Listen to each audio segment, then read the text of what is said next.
Fala um pouquinho pra mim hoje, quais são as disciplinas espirituais mais importantes na sua opinião? Eu definiria talvez as 4 que são clássicas, né? Primeiro, a oração, que é esse ato de diálogo com Deus. E aí, diálogo, não monólogo. Tipo assim, eu falo e ouço também a Deus. Com, né, um período, uma sensibilidade por meio das escrituras, que a escritura é o fundamento. Não adianta as pessoas acharem, né? Porque... Deus vai falar, peraí, vou fechar meu livro, Não, Deus vai falar. Eu aqui, acho ó. interessante que eu vou montar a pregação, a galera fala, eu acho que... Abre a Bíblia, moço, eu acho que eles vai pensam tá ali que a é Chico resposta. Xavier. Assim. Deixa eu receber aqui, peraí. Vai cair um passe, né? Só uma brincadeira, porque às vezes... Enfim. E não é, né? Deus vai falar com a gente na ordem comum das coisas. Mas eu colocaria a oração, que é esse ato de diálogo. Eu exponho para Deus o meu coração. E aí eu me desnudo no sentido da minha alma, do meu espírito, do meu coração. Tô com medo disso. Tô sonhando com isso. Tô pensando nisso. O que o senhor tem para falar para mim sobre isso também? Então eu coloco mesmo diante de Deus as coisas que eu tenho que falar. Entendeu? Nessa perspectiva de que o senhor vai continuar sendo meu Deus sempre. Mas eu falo contigo, eu dialogo contigo, eu te ouço. Eu discerno, como eu usei como exemplo esse discernimento que eu tive do Espírito Santo, falando comigo sobre a questão da mensagem, do mensageiro. Então a oração é a principal. Entendeu? Aí, uma dica, ou algumas dicas que eu poderia dar para quem está começando a vida de oração, que eu entendo que lá atrás meu sogro me ajudou. Foi essencial para mim. Não só como exemplo, porque ora muito, mas também como um instrutor ali, né? Faça uma listinha.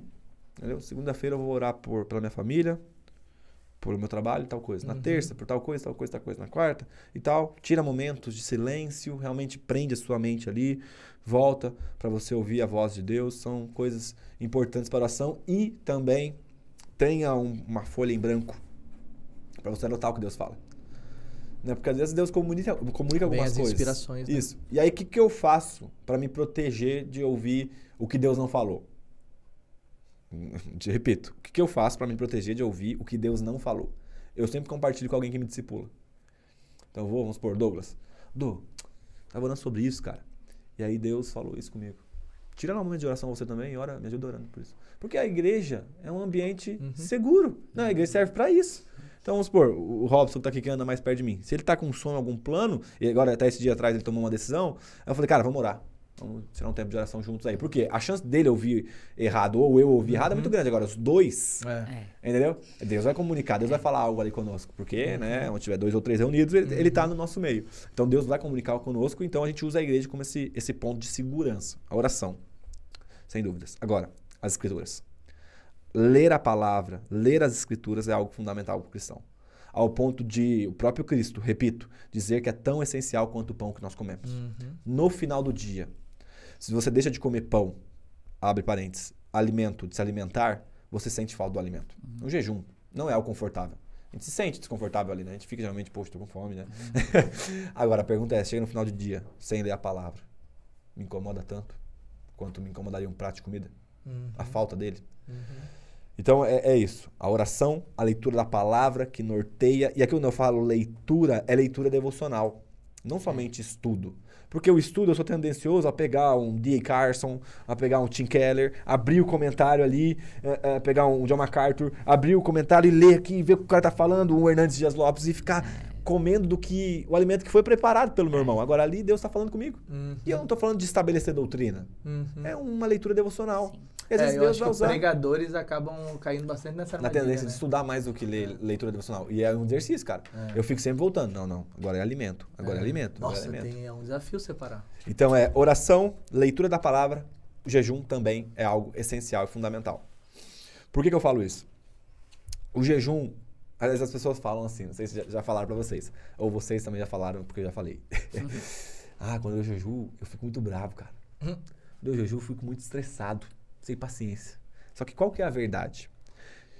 Quando a gente jejua, as máscaras biológicas, alimentícias, são tiradas da nossa vida. Então nós mostramos quem nós somos de verdade. Porque o tanto de glicose que tem no nosso sangue, o tanto de coisa que tem na nossa vida, que mascara, um exemplo perfeito, a mulher de TPM. As mulheres entendem mais. Dá um chocolate, que eu tô brava, né? E realmente a glicose, ela vai acalmar. Resposta imediata, né? Porque precisa dessa... Então, e lógico, eu tô usando desse estímulo hormonal, mas né? todos nós, quando fazemos jejum, evidenciamos que nós somos de fato. Mas eu sou sem paciência. Eu fico sem paciência. Não, você é sem paciência. Você só mostrou que você tá...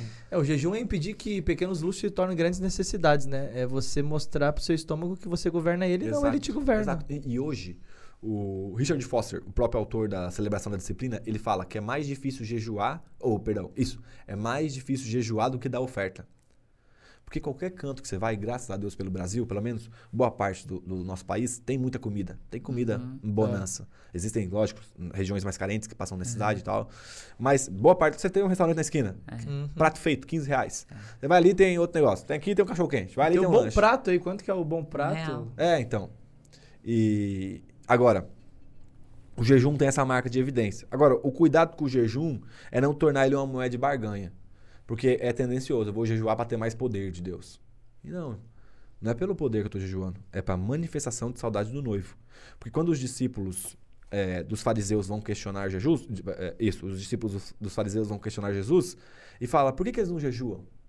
Os discípulos de João jejuam, nós jejuamos, e por que os seus não jejuam, Jesus? E aí Jesus pega e fala assim, porque o noivo está com eles. Eles vão jejuar quando o noivo for tirado. Então, o contexto ao qual nós tomamos como base para falar da disciplina de jejum é um contexto de saudade.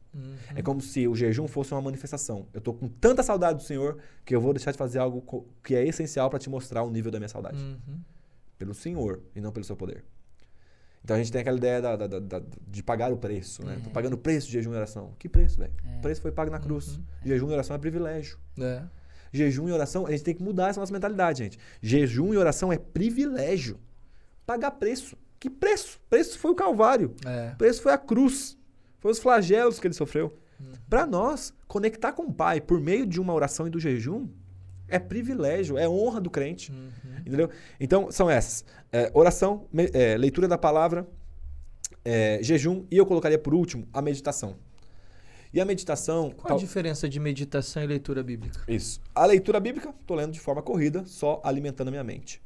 É como se a meditação fosse o remoer de um versículo ou de um trecho das Escrituras. Sabe quando você vai num pasto e aí você vê a vaquinha que está ali remoendo o alimento? Engole esse troço, menina? Exato. Só que o que acontece? Ela engole, na verdade. E aí ela volta o alimento para ela. Eu não sabia disso. Sim, o processo digestivo mais ou menos assim funciona. Já vi alguém falar, não sei se é essa. Eu não sabia. É um filósofo falando Eu achei com a vaca. que ela ficava com aquele negócio na boca mastigando só. Então, mas você percebe. É mais nojento do que eu esperava. Ouvi dizer né? que volta. E a meditação nas escrituras é mais ou menos a mesma coisa. Você começa a remoer o versículo. Então, vamos supor.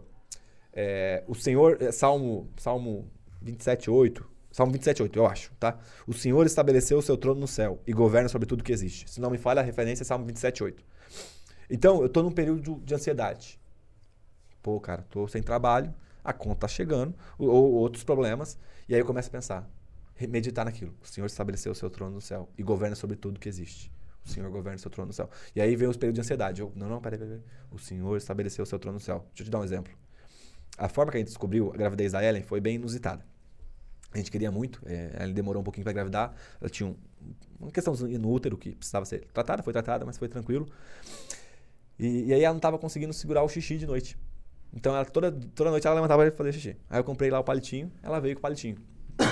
2:30 da manhã, na alta da pandemia, foi no banheiro, eu dormindo, morrendo de sono, 2:30 da manhã, e ela volta, ela dá um grito no quarto. Deu positivo. O que eu pensei? Tá com Covid. Eita, moço! E aí ela voltou correndo. Imagina a frustração dela. Cara, para pensar, no meio da pandemia, e a palavra que mais saía era o quê? Positivo, negativo. Nossa, a menina vem verdade. gritando no quarto 2:30 da manhã. Vê como é que é o cérebro da gente. Cara. Né? Ele já tá com viés cognitivo negativo ali, ó, Exato. preparado, já pensando sempre no pior. Impregnado, cara. Aí ela voltou, aí eu despertei e falei, ela tá grávida, cara. Ela tá grávida, puxa. Aí ela voltou e agora? Falei, vamos orar, né? Oramos ali, impomos as mãos. De Deus me livre, quem me dera. Sobre o ventre dela, a gente orou ali, né? Não sabia se era homem ou se era mulher e tal, oramos. E aí ficamos imaginando a noite. Eu imagino que vocês passaram por isso também agora há pouco. A gente ficou pensando, cara, o quarto. Puxa, o quarto vai ser assim, se for homem, se for mulher, se não sei o quê. E né, o quarto rosa, o quarto azul, o berço X, a cama Y e tal, e a gente ficou ali. Aí beleza, chegou no outro dia de manhã, levantei cedo pra trabalhar, pai de família. Sou pai agora, né, cara? Você tá grávida? Sou pai. E aí, Eu falei, vou pesquisar o preço das coisas aqui. Ei, Aí eu fui ver o preço de um berço, gente. Eu falei, o que é isso aqui, Vou cara? até tomar um café aqui. Que absurdo é esse? Fui ver fralda, a pomada. Eu falei, essa pomada deve ter ouro. Não faz sentido, cara. Aí eu comecei... Eu não quero um rejuvenescedor, eu não quero um Renew, eu não tô procurando um anti-rugas. Aí começou a acontecer o quê? Pomada. Ter ansiedade e aflição dentro do meu coração. Olha que loucura. A melhor notícia da minha vida estava sendo manchada pela ansiedade. E o que é a ansiedade? A ansiedade é o fruto da meditação no problema. Boa. Então eu comecei a meditar no preço das coisas. E aquilo gerou ansiedade no meu coração, porque eu não tinha condição de comprar aquelas coisas. E o que é a meditação bíblica? Meditar na coisa certa, na palavra de Deus. E aquele dia eu peguei esse versículo. O Senhor estabeleceu o seu trono no céu, e como rei domina sobre tudo que existe. Amém. E comecei a declarar, o TEL não é um planejamento meu. O TEL é um planejamento de Deus. Ele governa sobre tudo, ele governa sobre o útero da Ellen. Ele governa sobre o nosso relacionamento, ele governa sobre o tempo que o Theo tinha que vir. Então, ele estabeleceu o seu trono no céu, ele governa sobre a minha vida. Foi muito legal. É isso aí, turma. E esse é apenas um trechinho do episódio completo do podcast Espiritualmente, que você pode encontrar aqui no link dessa descrição para assistir quando quiser. Então, curte, comenta e compartilha com toda a sua família espiritualmente para abençoar a sua vida.